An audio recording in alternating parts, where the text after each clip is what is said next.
I mean, look at the size of this thing. You think this came off a chicken or something? Your neighbors are murdering people.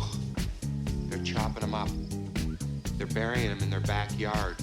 Ray, this is Walter.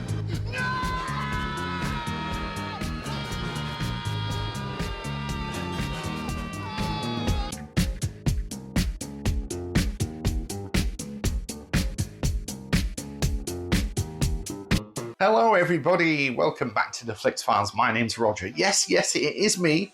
I'm not wearing my cap, so I do look quite different, I admit. Hopefully the light's not shining off the top of my head. We're in the middle of a bit of a heat wave in the United Kingdom at the moment. It's about 29 degrees Celsius outside as I'm recording this, which for us Brits is very hot. And I'm not complaining, it's lovely, but I thought it was a bit too hot, especially in this room, to sit for half an hour with a cap on. So I've decided to bear all and show my true self. So hopefully that doesn't put you off. So here we are, we're now on 1989, the 10th video in my series of videos highlighting the 1980s. And I would hope that now we get into the end, that this whole series has just really put across how much I love 80s films. And with every video, I've picked a year and picked out films from my collection that were made that year. So at the end of this video, I'm going to quickly list all of the films that I talked about for any of you that have missed previous videos in this series. So for 1989, I've picked out 9 films, and I'm just going to quickly go through them and highlight them. If you're watching this and you're a movie lover, I would hope that you've already seen all of these movies. But if there are any that you've missed and weren't on your radar, then I would highly recommend you watch all of these. Whichever ones you've not seen, try and dig them out and give them a watch, and I think you'll thank me for it later. So let's get to it. For the final time, 1989, my first film is again by the wonderful director Oliver Stone. I think this will be the 4th movie that he directed, after Platoon, Wall Street, Talk Radio, and then he made this movie, which is Born on the 4th of July, starring Tom Cruise. And I've always been a big fan of Tom Cruise, but I think this was the film that really made me realize what a fantastic actor Tom Cruise is. And he really did a bang-up job with this movie. And he plays it's based on a real person called, I think his name's Ron Kovic off the top of my head. And he was an American that decided that he wanted to go and fight in the Vietnam War. And while he's doing his tour of duty, he is shot in an ambush and he gets paralyzed from the waist down. And this happens quite early on in the movie. So for the remainder of the movie, it's about his character and dealing with the fact that he's now disabled in a wheelchair, and also dealing with the backlash that the Vietnam vets received when they returned back to America, because a lot of people were against the war. And it's a very powerful film, as you'd expect from Oliver Stone. And again, Tom Cruise in this movie is just a real standout, and he just really flexes his acting muscles in this film. And it completely bowled me over when I first saw it. And I've owned this. This is one of the movies that I've had on just about every format, from VHS to DVD and now Blu-ray. I don't think it's got a 4K release as yet, as of me making this video. But I do have the Blu-ray, and it's a very nice Blu-ray. And I have pretty much most of Oliver Stone's movies up to the middle of the 90s. I think for that 10-year gap between the mid-80s and the mid-90s was this sort of golden period. And I have done a video highlighting what films of his that I own. If you want to give that a watch, I'll just quickly put a link up to that here. So if you want to watch that after you've watched this video.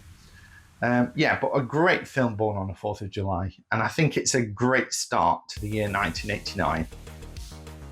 And the next movie I've selected is from one of my all-time favorite directors, Ridley Scott. I still find it incredible that my favourite movie of all time is Alien, and my second favourite movie of all time is Blade Runner. And they were both directed by the same guy, sort of back to back. And Blade Runner was the movie that he made immediately after Alien. And then he did a movie called Legend, which was sort of a fantasy movie. And then as we got to the end of the 80s, Ridley Scott wanted to try his hand at just doing a normal contemporary movie. And he released a film in 1987 called Someone to Watch Over Me with Tom Berenger, which was as kind of as I say, a contemporary thriller. And I really like that movie. I think it's really good. And after that, in 1989, he did another contemporary thriller, this time starring Michael Douglas, called Black Rain. And that's my second choice. And this is a cracking sort of cop thriller. And Michael Douglas, as I recall, he plays a character called Nick Conklin, I think his name is. And he's a New York cop, and he's teamed up with his partner, played by Andy Garcia. And at the beginning of the movie, they capture a Japanese Yakuza crime boss, and they're tasked to sort of extradite him back to Japan and escort him back to his own country. And that's where the rest of the movie plays out. And ultimately, this crime boss escapes prison, and the rest of the movie is where they're trying to track him down and bring him to justice. And it's just a great film, and it's lovely to see Ridley Scott use his eye, should we say, in a contemporary way. And there are parts of Black Rain that have real Blade Runner vibes, just because of the Japan sort of setting and all the neon lights and everything. But it's a great looking movie. Part and parcel that the cinematography in this movie was done by Jan de Bont, who I talked about in the previous video when I talked about Die Hard. Jan de Bont was a cinematographer who turned to directing in the early 90s. And he was a cracking cinematographer. He was one of those that you could watch a movie and know instantly if he was the cinematographer on it, because he had a real style and a certain look to his films. But it's a great film. I don't think, again, this has a 4K release as of me recording this video, so I have this on Blu-ray, and it's a lovely looking Blu-ray. It's a nice one to own, and it's a shame that as Ridley Scott went into the 90s, he did Thelma and Louise after Black Rain, which is a great film, but then throughout the 90s, he did a couple of duds that didn't really interest me. He did a movie called White Squall, as I remember, with Jeff Bridges. And then he did G.I. Jane with Demi Moore. And it wasn't until about 10 years later, in 2000, that he came back with a vengeance with Gladiator. So when I think of Ridley Scott's filmography, I kind of jump from 1991 and Thelma and Louise straight to 2000 and Gladiator. And at that point, he became more prolific with his filmmaking, and he started releasing a movie every couple of years. So, and he's just kept that pace up even now into his late 80s. It's incredible. And long may it continue, bless him. But yeah, great film, great second choice. So my third choice in my list of 89 movies is, of course, I'm going to bring this up, but it's Indiana Jones and the Last Crusade. I like all the Indiana Jones movies, especially the original trilogy. I think they're just fantastic. And when The Last Crusade came out, it was meant to be the end of Indiana Jones. This was meant to be the bow to kind of tie it all up. And it certainly has that feel to it, especially as you get to the end of the movie. But there are a lot of things about The Last Crusade that to many people, this is their favorite Indiana Jones movie. It isn't mine. I have always had a fondness for Temple of Doom, but The Last Crusade is damn good. And it has a couple of things going for it. One is a terrific star turn by Sean Connery as Indy's father, Henry Jones. And he plays him in a bit of a bumbling, lovable way. And he spends most of his time sort of in Indy's shadow, where Indy is just trying to keep him safe. And the other thing that this has going for it is it reintroduces the Nazis into the movie. And nothing can be better than seeing Indy fighting Nazis like he did in Raiders of the Lost Ark. And there's some just great action sequences, as you would expect in an Indiana Jones movie. There's a really good boat chase near the beginning of the film. And there's a great sequence involving where they steal a biplane from an airship. And they're flying this biplane, which inevitably ends up being, they crash it, but they survive it, thankfully. But the best action sequence in the movie is about a tank where Sean Connery's character is captured and he's held inside this tank, and Indy and Salah, who makes a return from the original movie, do their best to try and rescue him from this tank on horseback. And it's sort of an elongated action sequence, just so exciting. And yeah, it's just a great film. All the original trilogy were just A+. They were fantastic. And I have this on 4K. I have the Indy 4K box set that has the first 4 movies. So it includes Kingdom of the Crystal Skull. And I highly recommend it. I'm sure all of you that are watching this video have seen those films, so you don't need me to sell it to you. Right, what have we got in the next position? So, my 4th pick for 1989 is a lovely kind of sports movie. I'm going to call it a sports movie, but it's called Field of Dreams, starring Kevin Costner, and baseball features heavily in this movie. But the idea is just a really wonderful one, and it's where Kevin Costner plays a farmer, and he's out in one of his fields one day, and he hears a voice sort of come to him from the ether that just whispers the phrase, "If you build it, he will come." If you build it, he will come. And to begin with, he thinks he's imagining this voice, but he hears it again. And then he gets a vision that in one of his fields, there is an actual baseball field. And he just gets this crazy idea of mowing back one of his crops and building this baseball field.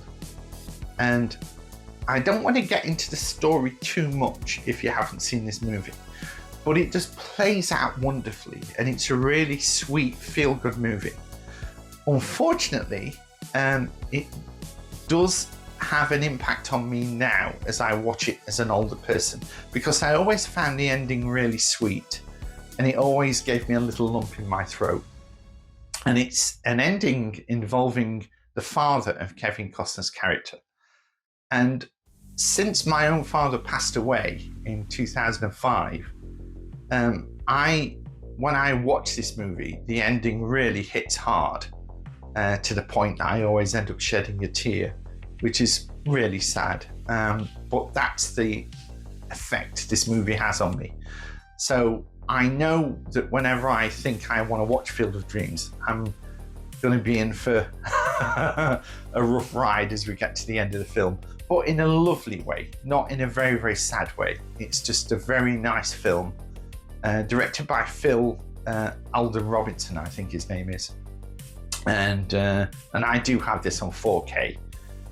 This was one of those day one purchases when I heard it was getting a 4K release, so I immediately upgraded. Right, the next movie is possibly the biggest movie of 1989 in terms of box office and just its sheer impact on the world. And of course, it's Tim Burton's Batman, starring Michael Keaton and Jack Nicholson. You must be joking. Do I look like I'm joking? And I was one of the millions of people that was swept up in all of the marketing for this movie. And I got so psyched to see this film, which I did. I ended up seeing it about 3 times at the cinema. And I just think back and I remember seeing that Batman logo everywhere. It was just everywhere. And you saw it on t-shirts.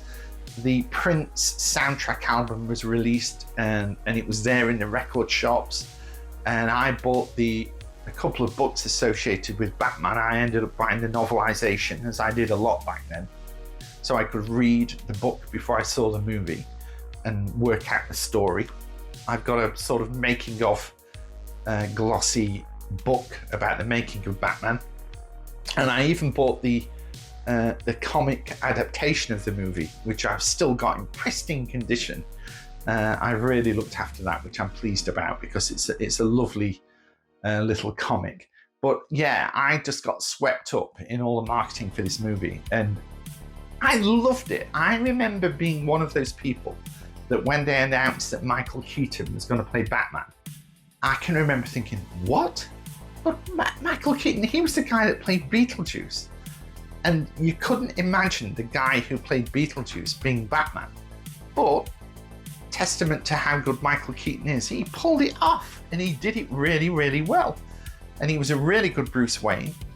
And the thing that everyone was most excited for was seeing Jack Nicholson playing the Joker, because it was the role that he was born to play. Anybody that's seen some of Jack Nicholson's performances in his earlier movies, specifically things like The Witches of Eastwick and One Flew Over the Cuckoo's Nest, and we could see how crazy he could be. He was perfect in this.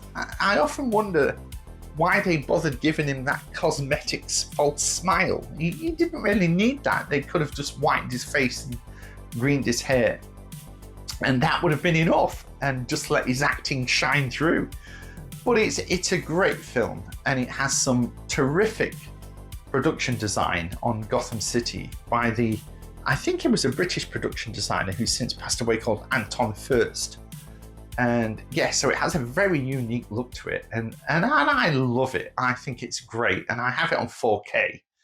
And I also have the second Batman movie that Tim Burton did, Batman Returns. I have that on 4K as well. But the original was a cracking Batman movie, and it didn't spend any kind of time in setting up Batman either. He appears in the movie very, very quickly.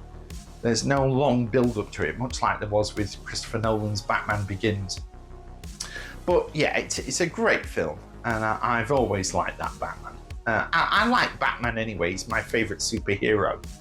So I'm a bit of a sucker for any Batman movie, even the really, really crap ones. Right, so the next movie is James Bond again. I've got to mention James Bond one last time because I'm a huge James Bond fan. And Timothy Dalton's second outing as James Bond, License to Kill.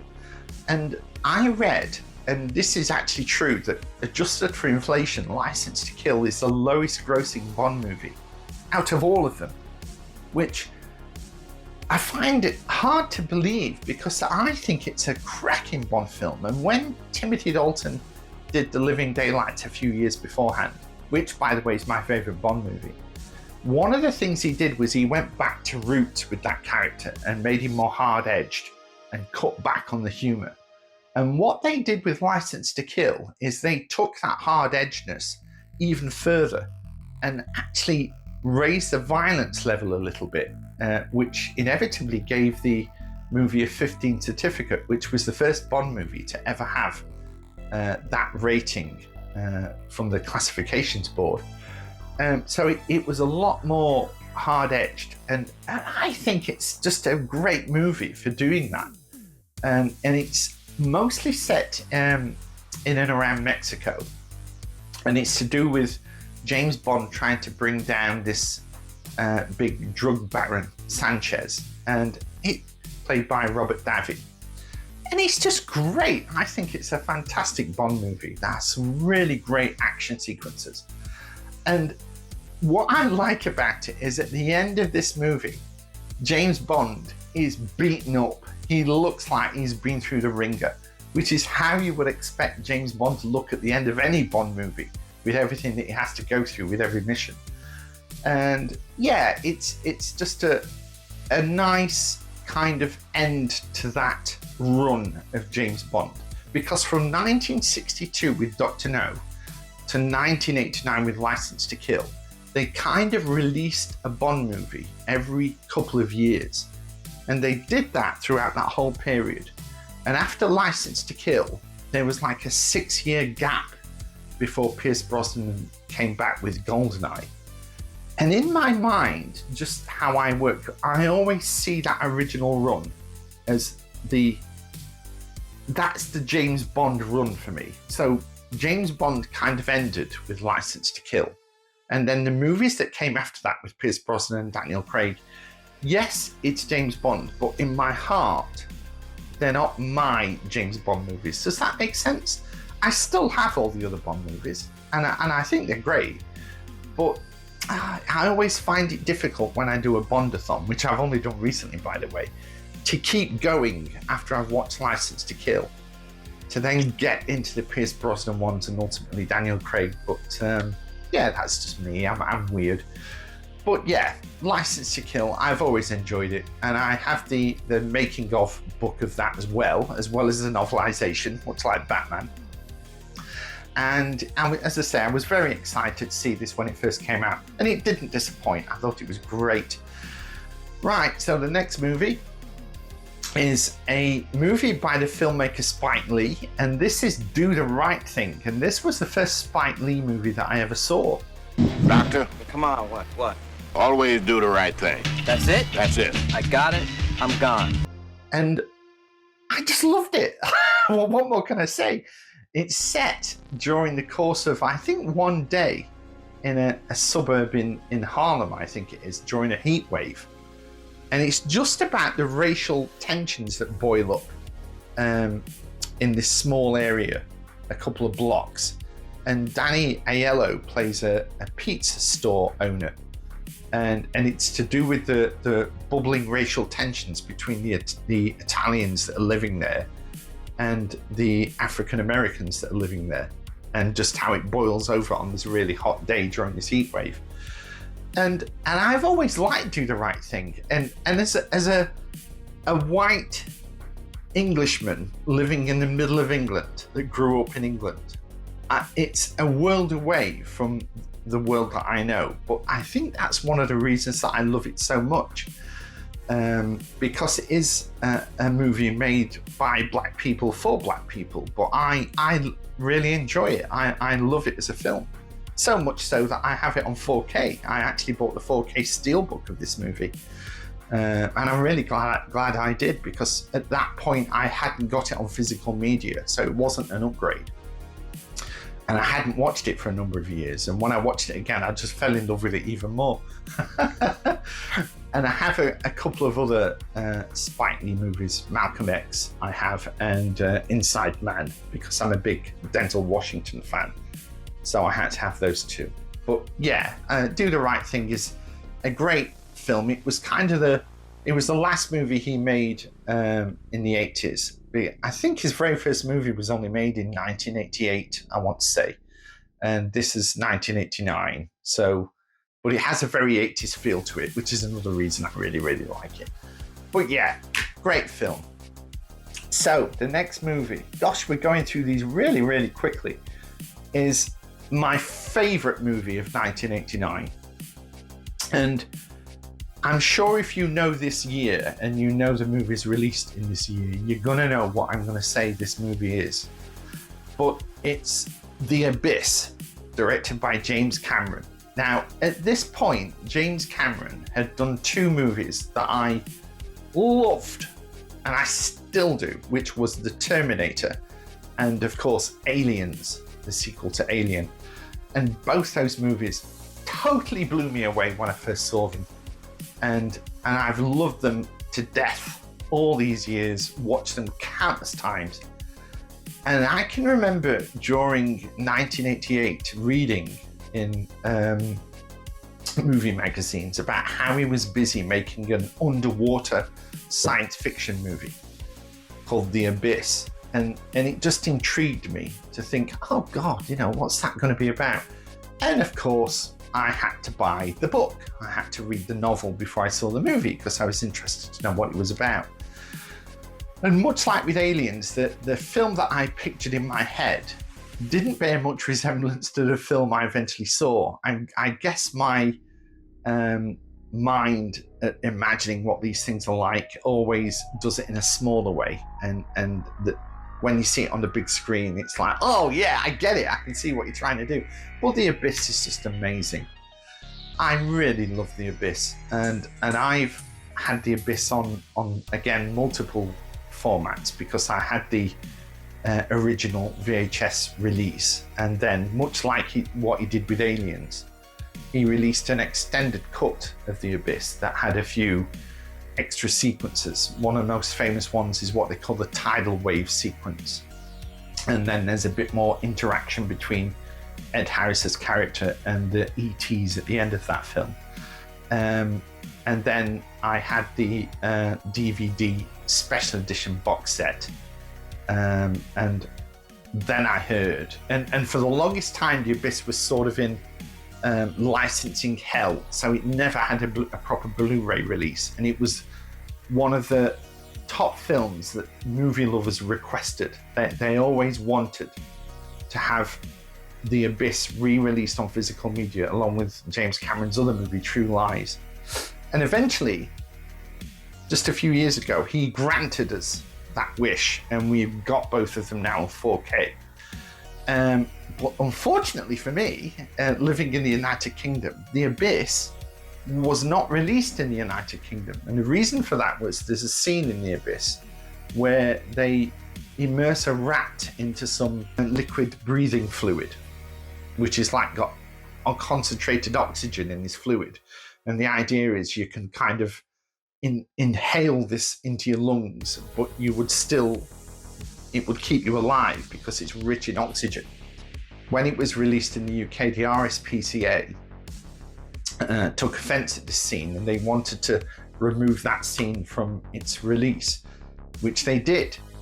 But when it came to the 4K release, James Cameron would not back down, and he said, no, I'm not taking that scene out, which inevitably meant that they weren't going to release the 4K in this country. So I had to import it from overseas.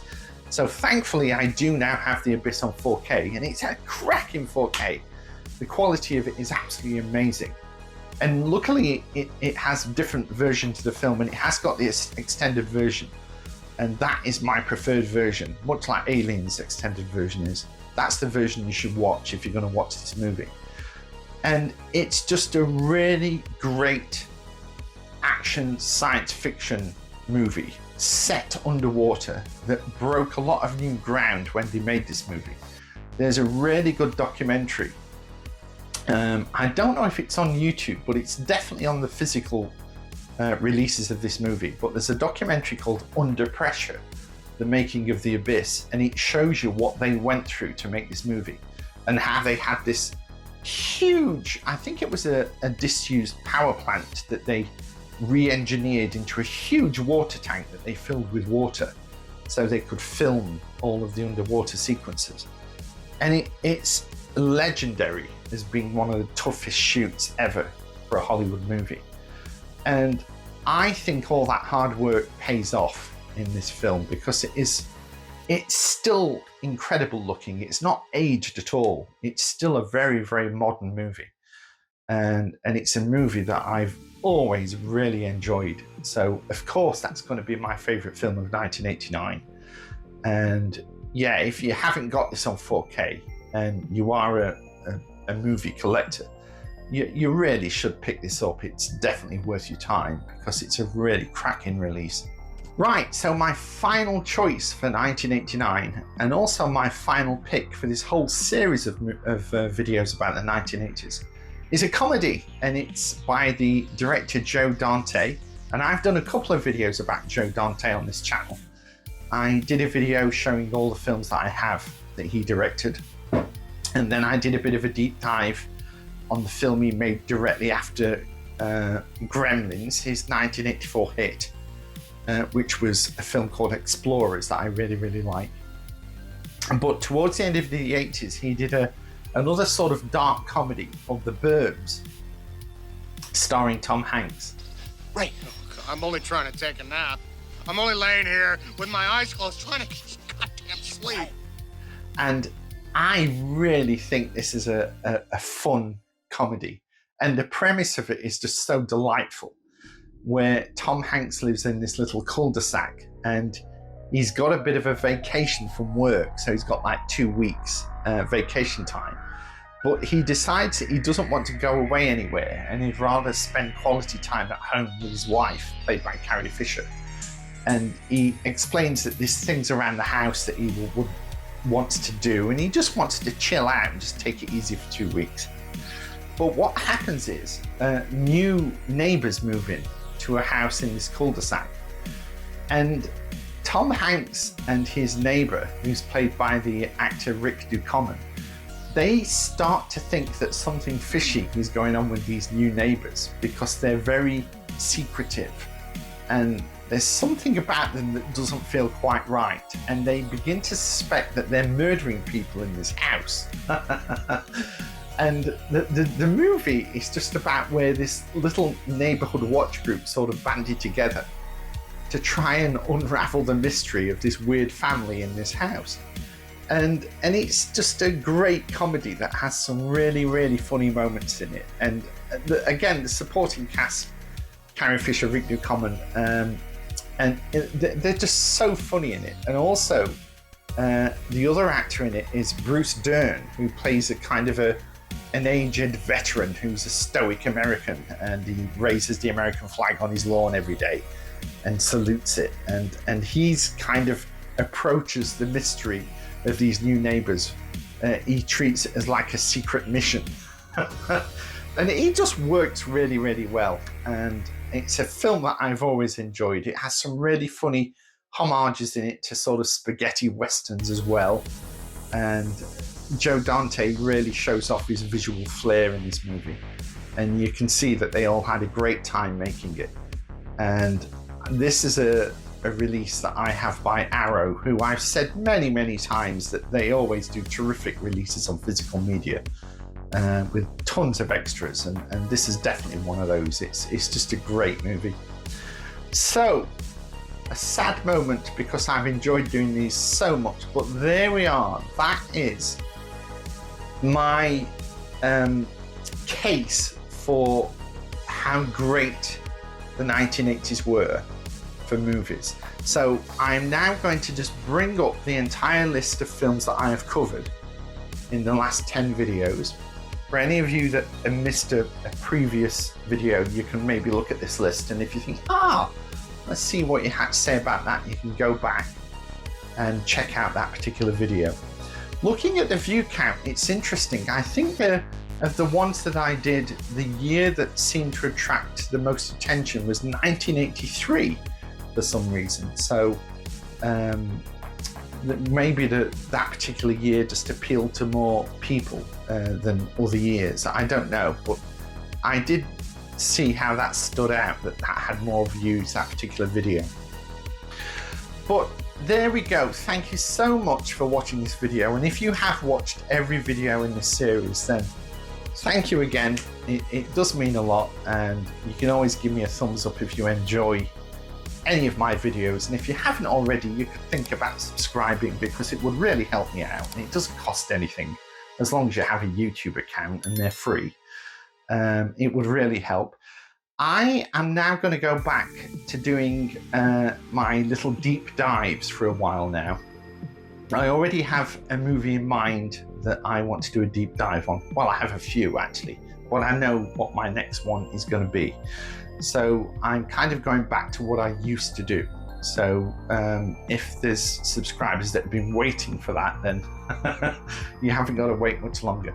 Maybe at some point in the future, I will do another series where I go through the 1990s and I pick my favorite movies from my collection for every year of the 1990s. Certainly I have enough that I could do that. So it would be very easy to do. So let me know if you think that would be a good idea. But once again, thank you for watching. Take care of yourselves. If you're living in the UK, enjoy this lovely weather, and I'll see you very, very soon. So bye for now.